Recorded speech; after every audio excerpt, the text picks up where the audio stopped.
વાસદ બાળકી અપહરણ હત્યા કેસના મુખ્ય આરોપીનું પોલીસ એન્કાઉન્ટર, સારવાર દરમિયાન મોત. પોલીસ પર ચપાતી હુમલો કરતા આત્મરક્ષામાં ગોળી ચલાવી પડી, 2 પોલીસ જવાનો ઇજાગ્રસ્ત. આણંદ જિલ્લાના વાસદમાં 4 વર્ષની બાળકીના અપહરણ બાદ હત્યાના જઘન્ય કેસના મુખ્ય આરોપી સુરેશ વિઠ્ઠલભાઈ પરમારનું પોલીસ કાર્યવાહી દરમિયાન મોત થયું છે.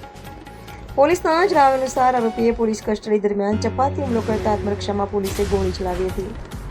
પ્રાપ્ત માહિતી મુજબ બોરસદ ગ્રામ્ય પોલીસે ઘટનાના ગણતરીના કલાકોમાં જ બોચાસણના પરા વિસ્તારમાંથી મુખ્ય આરોપી સુરેશ વિઠ્ઠલભાઈ પરમારની ધરપકડ કરી હતી. ત્યારબાદ કેસની વધુ તપાસ માટે આરોપીને આણંદ લોકલ ક્રાઇમ બ્રાન્ચ એલસીબીને સોંપવામાં આવ્યો હતો.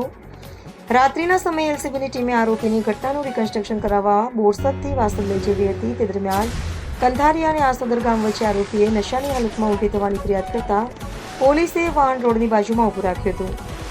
પોલીસના જણાવ્યા મુજબ આરોપીને નીચે ઉતારતા જ તેને પોતાની પાસે રહેલા ચપાતી પોલીસ જવાનો પર હુમલો કર્યો હતો, જેમાં રાજવીરસિંહ અને મહિપાલસિંહ ઇજાગ્રસ્ત થયા હતા. એલસીબીના પીએસઆઈ આઈજે રાણાએ આરોપીને અનેક વખત ચેતવણી આપી આત્મસમર્પણ કરવા જણાવ્યું હતું. તેમ છતાં આરોપીએ હુમલો ચાલુ રાખતા આત્મરક્ષા અને કાયદો વ્યવસ્થા જાળવવા માટે પોલીસે ગોળી ચલાવી હતી.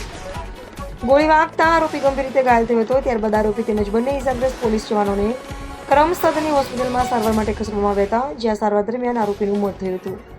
પોલીસે સમગ્ર ઘટનાની વધુ તપાસ હાથ ધરી છે. અહેવાલ બાબુ ચૌધરી, આણંદ.